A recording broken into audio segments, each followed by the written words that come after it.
ಸಿಂಪಲ್ಲಾಗಿ ದಂಟಿರುತ್ತಲ್ಲ ಸೊಪ್ಪಿಂದು ದಂಟು, ಅದು ಹಾಕ್ಕೊಂಡು ಪಲಾವ್ ಮಾಡಿ ಅಪ್ಪ ಏನು ರುಚಿ. ಇದೇನು ಇವರು ಇಷ್ಟೆಲ್ಲ ಮಾಡ್ತಾರೆ ಅಂತ ಹೇಳ್ತೀರಾ ನನಗೆ, ಅಷ್ಟು ಚೆನ್ನಾಗಿರುತ್ತೆ. ಬಾಸ್ಮತಿ ರೈಸು ಒಂದು ಸಣ್ಣ ಲೋಟ ತಗೋತಾ ಇದ್ದೀನಿ ನಾನು. ಇದನ್ನ ಒಂದು ಅರ್ಧ ಮುಕ್ಕಾಲು ಅವರ್ ಮುಂಚೆ ನೆನೆಸಿಟ್ಕೊಳ್ಳಿ, ಇಲ್ಲಾಂದರೆ ಗಟ್ಟಿ ಗಟ್ಟಿನೇ ಇರುತ್ತೆ. ನೆನೆಸಿ ಒಳ್ಳೆ ನೀರು ಹಾಕಿಟ್ಬಿಡಿ. ಇದು ನೋಡಿ ದಂಟು ಈ ಥರ ಎಳೆವೇ ತಗೋಬೇಕು. ಸೊಪ್ಪೆಲ್ಲ ಬಿಡಿಸ್ಕೊಂಬಿಟ್ಟು ಎಳೆವು ಈ ಥರ ತಗೊಳ್ಳಿ.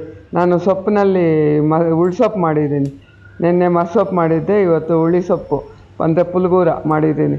ಈ ದಂಟೆಲ್ಲ ಬಿಡಿಸಿಟ್ಕೊಂಡೆ ಪಲಾವ್ ಮಾಡಬೇಕು ಅಂತಲೇ. ನಾನು ಈ ಥರ ಎಳೆ ತಂದಾಗ ಈ ಥರನೇ ಮಾಡಿಬಿಡ್ತೀನಿ. ಒಂದು 20 ರೂಪಾಯಿಂದು ಸೊಪ್ಪು ತಂದರೆ 3 ರೆಸಿಪಿಗಳು ಮಾಡ್ಕೋಬೋದು. ನನಗಿನ್ನೂ ಇದೆ ದಂಟು, ಅದನ್ನ ಪಲ್ಯ ಮಾಡಿ ತೋರಿಸ್ತೀನಿ ರೀ. ಅದೆಷ್ಟು ಚೆನ್ನಾಗಿ ಪಲ್ಯ ಇಲ್ಲಾಂದರೆ ಹಾಲು ಸಾರು ಮಾಡ್ತೀನಿ, ತುಂಬ ಚೆನ್ನಾಗಿರುತ್ತೆ. ನಾವು ಹಾಲು ಸಾರು ಅವನ್ನೆಲ್ಲ ಪಿಂಡ್ ಮಿರ್ಮು ಅಂತೀವಿ, ಮಾಡ್ತೀನಿ ರೀ. ಇದಕ್ಕೆ ಮಸಾಲೆಗೆ ನೋಡಿ ಬೆಳ್ಳುಳ್ಳಿ, ಹಸಿಮೆಣ್ಸಿನ್ಕಾಯಿ, ಶುಂಠಿ, ಒಂದು ಸ್ವಲ್ಪ ಕೊತ್ತಂಬರಿ. ಇದು ಕುಟ್ಟೋದಿದ್ರೆ ಈ ಥರ ಕುಟ್ಕೊಳ್ಳಿ. ಒಂದು ಅರ್ಧ ಮುಕ್ಕಾಲು ಪುಡಿ ಆದರೆ ಸಾಕು. ಇದು ಫುಲ್ ನುಣ್ಣಗಾಗೋದು ಬೇಡ. ಈ ಥರ ಒಂದೊಂದೇ ಹಾಕಿ ಕುಟ್ಟಿಟ್ಕೊಂಬಿಡಿ. ಈ ಥರ ಕುಟ್ಟೋದಿಲ್ಲ ಅಂದರೆ ಮಿಕ್ಸಿಲೇ ಪಲ್ಸ್ ಕಡೆ 1-2 ಸರ್ತಿ ತಿರುಗಿಸ್ಕೊಳ್ಳಿ ಸಾಕು. ಇದು ದೊಡ್ಡದಾಗೇ ಇರಲಿ, ತುಂಬ ಸಣ್ಣ ಆಗೋದು ಬೇಡ. ಈ ಮಸಾಲೆನೇ ನೋಡಿ ತುಂಬ ಮೈನು ಇದು. ಇಷ್ಟು ಹಾಕ್ಕೊಂಡು ಏನು ರುಚಿ ಬರುತ್ತೆ ಗೊತ್ತಾ, ತುಂಬಾ ಚೆನ್ನಾಗಿರುತ್ತೆ. ನಾನು ಕಾಯಿ ಹಾಲು 1 ಲೋಟ ತೆಗೆದಿಟ್ಕೊಂಡಿದ್ದೀನಿ.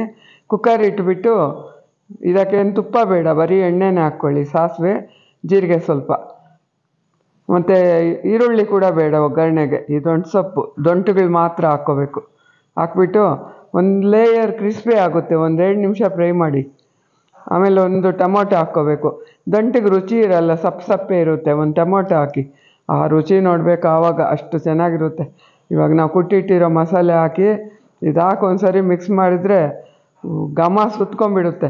ಮತ್ತು ಇವಾಗ ಇದಕ್ಕೆ ರುಚಿಗೆ ತಕ್ಕಷ್ಟು ಉಪ್ಪನ್ನು ಹಾಕ್ಬಿಟ್ಟು ಒಂದು ಸರಿ ಮಿಕ್ಸ್ ಮಾಡಿಬಿಟ್ಟು ನೀರೆಲ್ಲ ಬಗ್ಗಿಸ್ಬಿಟ್ಟು, ಅಂದರೆ ಸೈಡ್ಗೆ ಅದೇ ನೀರು ಹಾಕೋಣ, ಸೈಡ್ಗೆ ಇಟ್ಕೊಂಬಿಡಿ. ಮತ್ತು ಇಲ್ಲಿ 1-2 ನಿಮಿಷ ಅದನ್ನೂ ಕಲಸಿ ಜೀರಿಗೆ ಪೌಡ್ರ್ ಸ್ವಲ್ಪ, ಕಾಳು ಮೆಣಸು ಪುಡಿ ಇದು ಹಾಕಲೇಬೇಕು ನೋಡಿ. ಈ ದಂಟಿಗೂ ಕಾಳು ಮೆಣಸಿಗೂ ನಂಟು ಅಷ್ಟು ಚೆನ್ನಾಗಿರುತ್ತೆ. ಇದು ಕಲಿಸ್ಬಿಟ್ಟು ಕಾಯಿ ಹಾಲು 1 ಲೋಟ ಆಯಿತು ಕರೆಕ್ಟಾಗಿ. ಮತ್ತು ಇನ್ನೊಂದು ಲೋಟ ನೀರು ಹಾಕ್ತಾಯಿದ್ದೀನಿ. ನೆಂದಿದೆ ಅಲ್ವಾ, ಸ್ವಲ್ಪ ನೆಂದೂ ನೀರು ಎಳ್ಕೊಂಡಿರುತ್ತೆ. ಅದಾಗಿನೂ 2 ಲೋಟ, 1 ಲೋಟ ಕಾಯಿ ಹಾಲು, 1 ಲೋಟ ನೀರು ಹಾಕ್ಕೊಂಡು ಮುಚ್ಚಿಟ್ಬಿಡಿ. 1-2 ವಿಸಿಲ್ ಹಾಕ್ಸಿ ತೆಗೀರಿ. ಇವಾಗ ಆ ಘಮ ಬರುತ್ತೆ. ಇದನ್ನು ಮಾತ್ರ ಮಿಸ್ ಮಾಡಬೇಡಿ, ಹೊರಗೋಗೋಕೆ ಬಿಡಬೇಡಿ. ಈ ಘಮ ನಾವು ನೋಡಲೇಬೇಕು, ಅಷ್ಟು ಚೆನ್ನಾಗಿರುತ್ತೆ. ನೋಡಿ ಎಲ್ಲ ಮಿಕ್ಸ್ ಮಾಡಿಕೊಂಡು ಸರ್ವ್ ಮಾಡಿಕೊಂಡು ಬಿಸಿ ಬಿಸಿ ತಿನ್ನಿ, ಎಷ್ಟು ಚೆನ್ನಾಗಿರುತ್ತೆ ಗೊತ್ತಾ. ನಾನು ತಿಂದು ಆಗೋಗಿದೆ, ಆದ್ರೂ ಬಾಯಲ್ಲಿ ನೀರು ಬರ್ತಾಯಿದೆ ನೋಡಿದ್ರೇ. ಬಾಸ್ಮತಿ ರೈಸೇ ಒಂದೇ ಹಾಕ್ಕೊಳ್ಳಿ, ಇದಕ್ಕೆ ಚೆನ್ನಾಗಿ ಸೆಟ್ ಆಗುತ್ತೆ ಬಾಸ್ಮತಿ ರೈಸ್.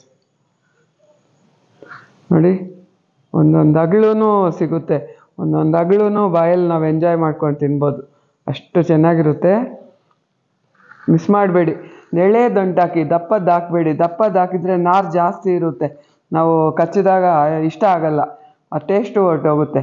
ಮಾಡ್ಕೊಂಡು ನೋಡಿ. ಇಷ್ಟ ಆಯ್ತಾದರೆ ಲೈಕ್ ಮಾಡಿ, ಶೇರ್ ಮಾಡಿ, ಕಾಮೆಂಟ್ ಮಾಡಿ.